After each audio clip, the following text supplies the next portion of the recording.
Hey guys, so I have to do a bunch of garden related things today, and I decided to take you along with me because I think you may be interested in some of them.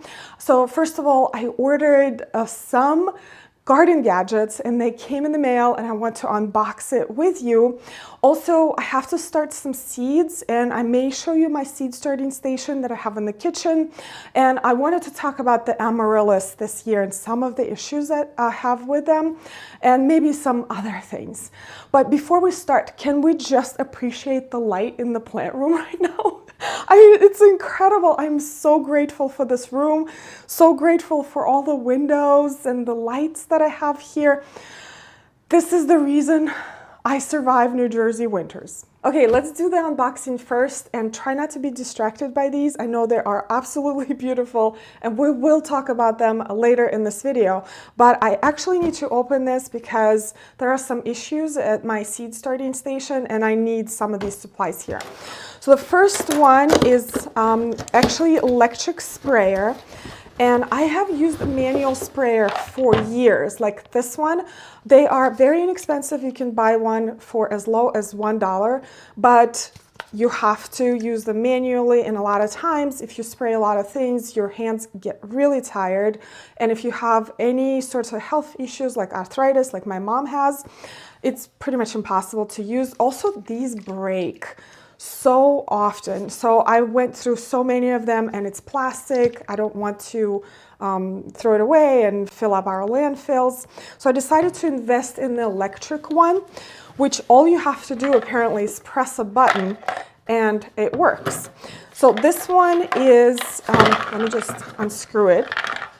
You have to charge it, but I think the charge lasts for a very long time. I think, let's see. Okay, I don't know what that is. Oh, this is to extend. This is extended sprayer. And this is the wire with which you use to charge the sprayer. Let me fill it up with water and we'll see how it works. Okay, I filled it up with water. And let's see. Ooh, that was very strong. Okay, hold on. Ooh. This is so cool, you guys. Oh, this is amazing. Okay, this is just one button that you have to press. It actually came charged at about 63%, so I didn't have to charge it. The plug-in for the charger is right here on the side. We'll see how long the chargers last. Apparently a long time. Only one button. I think this is about a gallon of water. Awesome.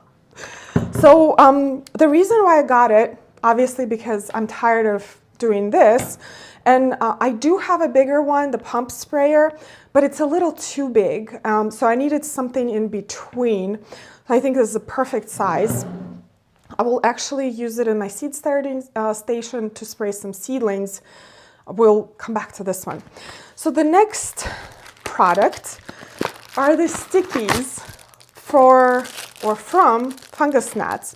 So you know, around this time of the year, the houseplants start getting fungus gnats. Mine are actually pretty good this year because I've been very diligent preventing fungus gnats, not overwatering my houseplants, putting sand layer on top of the pots, but still there are a few flying around. And I usually get those really big yellow stickies. They were great. They collect a lot of fungus gnats, but they're also kind of in your face. So I decided to try these little butterfly shape cute stickies. How adorable is this? Look at that. Okay, we can stick one right in one of my houseplants. There you go. So I actually use these a lot starting my seedlings as well because those are prone to fungus gnats. So we have to mist them all the time and water them so they do get fungus gnats. Ta-da! Oh, it's so adorable. Now this thing right here, I actually opened it already because I needed it. But this is heat mat. And heat mats are great, you guys. If you need to start any seeds that need a lot of heat to germinate, like peppers, tomatoes, Hyacinths, heat mats are everything. So this package actually came with 2 heat mats, and I already used one. Now, this is the size here, and I will show you the one I'm using right now at my seeds starting station. It's just very simple. You actually have some seed starting mix right here. So actually, this is all you do. Look, it matches the size. And you plug it in and pretty much keep it on until your seeds germinate. When your seeds germinate, it's important to turn this off because your seedlings may dry out.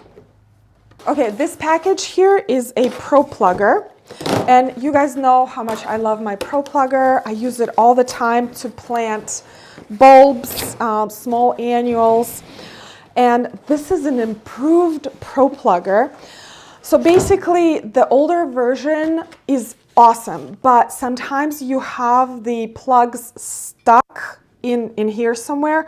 So this improves that situation, I guess. I am so excited to try it. It is American-made product. This is family-owned business in North Carolina. I absolutely love the family. We're kind of, exchange some messages. So they send me this one to try. And I'm so grateful because I actually lost these rings here and I couldn't find it anywhere. So I'm really, really looking forward to trying this one. And yeah, I'll let you know how this works. All right, let's head out to the kitchen and I'll show you my seed starting station. We have this space in the house between the kitchen and the dining room where there are some cupboards here where we keep extra plates for parties. We may have one day, but there are also these 2 counter spaces on both sides. And I don't know if it happens in your house. Any flat surface in our house, if it's vacant, invites all sorts of junk and clutter. And what ended up happening is that this was the catch-all area. And at some point I just said, that's it. I'm cleaning this up and I am claiming it as my seed starting station. That was a couple of years ago. And then I actually started growing some herbs here in off season and propagating some houseplants and succulents. Actually, let me show you close. So first I installed some LED lights here under the cabinet, and these are called Barina. I will put a link to them in the description down below, and I heard about them from Roxana at Soil and Margaritas a couple of years ago. You should definitely check out her channel, it's wonderful. And I installed them with the use of Velcro tape, which is wonderful. I didn't have to use any hardware, any screws or anything like that, because these are so lightweight, and I think they come in a set of 5. They're very bright. And what I'm growing here now are some succulents that I've been propagating. They look wonderful. I bought some herbs in a grocery store just for $2, and it's great because as I'm cooking I could just get some herbs from here. I started some greens. I think this is watercress. I didn't label them, I forgot. I think some dill, some basil. I have Hyacinths, which I've had over 2 weeks. There's still no life, but as you can see right here, this is the heat mat, and I have my little temperature gauge right here. I shouldn't be keeping it on the heat mat, but I love this thing. It actually has 3 stations because I have plants all over the house and I'm keeping an eye on the temperature. Like for example, if I'm forcing something, I need to know what the temperature is there. So I use this a lot. I started some microgreens. I know there were some questions in the previous video about how to start microgreens. It's really as simple as you can make it. Some people make it really complicated, but I just take a takeout container, fill it up with organic soil and some seeds. That's it. This is a 3-day-old microgreens, not quite ready to harvest yet. I started some arugula, and do you guys remember I was talking about the dwarf tomatoes in the previous video about the vegetable seeds? There they are. Here are the babies. I'm so excited. So here's an important thing for you to remember when you start your seeds and you see them germinate. First of all, take them off the heat mat. And these were on the heat mat because tomatoes do need a lot of heat to germinate. But you have to always put them like right under the lights. So earlier, actually, when they were even shorter, they were just like this far from the light, and I lowered them a little bit. And I usually use just like a bin like this to get them closer to the light, but that is very important. These lights are very bright, but they're still not bright enough. If these little seedlings were like on the counter, that would not be enough. But as they grow, you lower them and you lower them again. So that's just something to remember. So actually, you know what? Let's check out our new sprayer. Just going to spray these. Oh, this is so wonderful. And as you can see, our backsplash is actually tile. And I also put like a plastic cover right here on the counter. So that's not a problem if I have some water. Oh, this is great. So when I start my seed station downstairs, which I have a bigger one downstairs, that spray will be incredibly helpful. Since we're out here in the kitchen, I wanted to show you these hyacinths that I didn't really mean to force. I totally forgot about them. So these are from last year's forcing. And I usually plant out all of my forced bulbs directly in the garden, but these I forgot. And I just placed this very container behind the garage, and I forgot about them during the summer. And in the fall, around November time, I saw that they started to grow, and I brought them inside the house, and here they are blooming now, which is wonderful. So actually half of them were pink and half of them this beautiful blue color. So the pinks are pretty much done, but I had some cut flowers from the hyacinths. Okay, let's talk about Amaryllis, or Hippeastrum, which is its scientific name. So all of these, except these three, are my Amaryllis, which I've had been growing and had reblooming for years. And I have not had any luck having my Amaryllis rebloom until I started planting them out directly in the garden in the summer. So what I would do is, after the Amaryllis will have those strappy leaves appear after their bloom time, I would plant them out in my flower garden, obviously around June time, because these are not hardy plants in my area. And I will have them there for entire summer. I will fertilize them at least twice a summer because they are really hungry for nutrients. My flower garden receives about 3 to 4 hours of sunlight, and that is very important because these plants, not only do they like receiving nutrients from the soil, they also like to receive nutrients from the sun through their leaves. And then around September time, I dig them out and I put them into dormancy. And I have the leaves dry and I have the roots dry.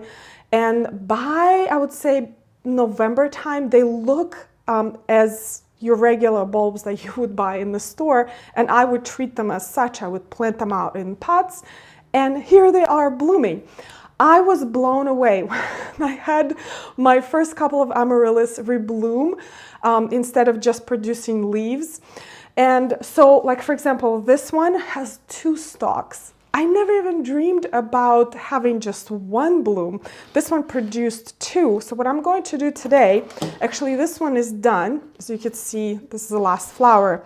I'm going to cut it right here. Just be very careful not to cut the leaves, just like that. And then the second stalk will bloom. Actually, let me go over the varieties that I have right here because they are beautiful. This one is Apple Blossom, which is one of my favorites. They start blooming with pink flowers and then they fade to more pale pink, almost white. Now this one is Exotic Star, and this is the first time I've grown this plant. I'm in love with it.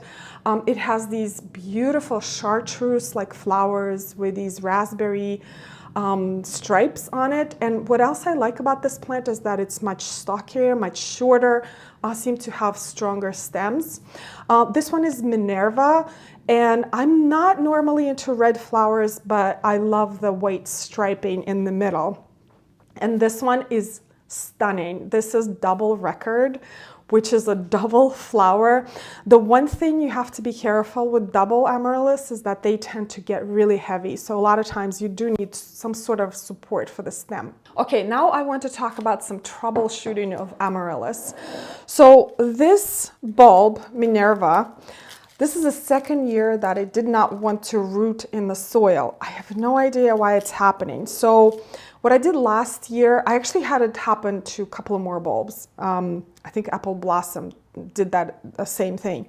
So what I did is I actually did water propagation of this bulb. I just put it in the glass of water and I had the bulb hovering over the level of the water just a little bit.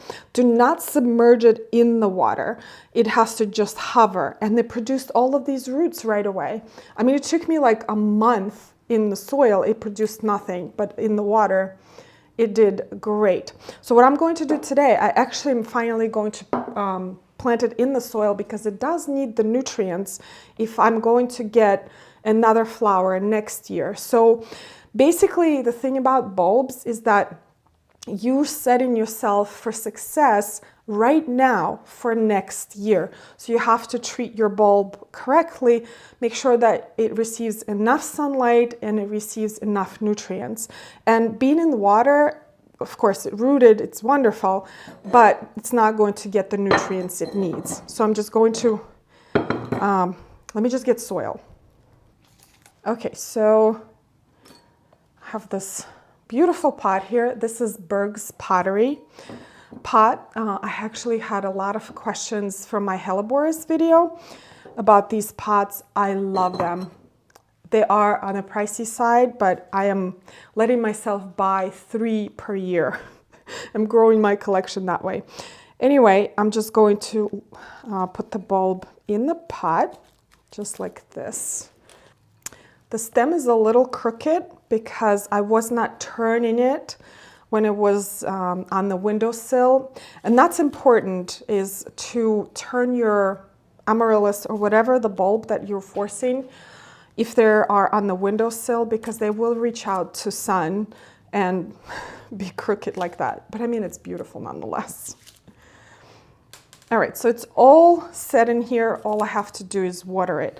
And when you do water propagation of bulbs or like houseplants, for example, you do have to water them a lot at first so they can root in the soil. Ta-da. And the last thing I'm going to do today is start some viola seeds, because if I want them to bloom this spring, I have to start them pretty early. So last year, I started my violas at the end of December, beginning of January, and they bloomed beautifully around April, May time. So the 2 that I'm going to start today is Baby and Jolie. These are from my Russian seed stash. And I already have my seed tray ready with seed starting soil that is pre-moistened, and that is very important. Don't put dry seed starting mix in your trays, because the soil will start bubbling and your seeds will flow all over the place. So it's very, very important to water it before you put the seeds in there. These seeds are small, but not too small. There you go. I will put 2 seeds per cell. I hope I have enough seeds here. Yes, I think I do. The one thing about violas, besides the fact that you have to start them early, is that they have to be put in the dark to germinate. And when you're starting your seeds, make sure that you look on the seed packet, because seeds are so interesting and cool. And some of them need light to germinate. Some of them need darkness to germinate. Also, pay attention to the depth to which the seed has to be planted. Some seeds need to be soaked. Some seeds need to be scarred. So definitely read up on what your particular plant seed needs, And that is the fun of it, learning about all these different things that plants do and need.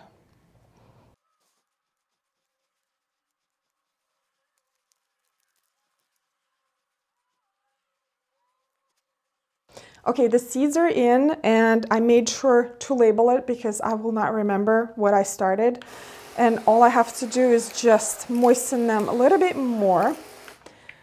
And the next step is to put them in a black plastic bag because, as I mentioned, they need dark to germinate.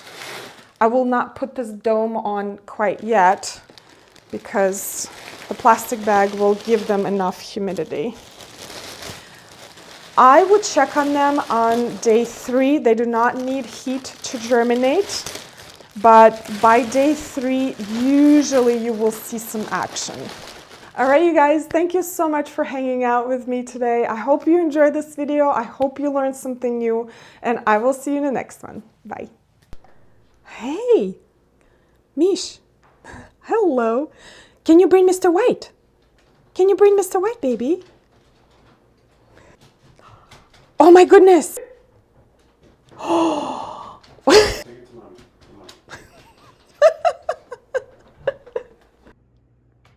Good boy. You're such a good boy. Oh, you're such a good boy.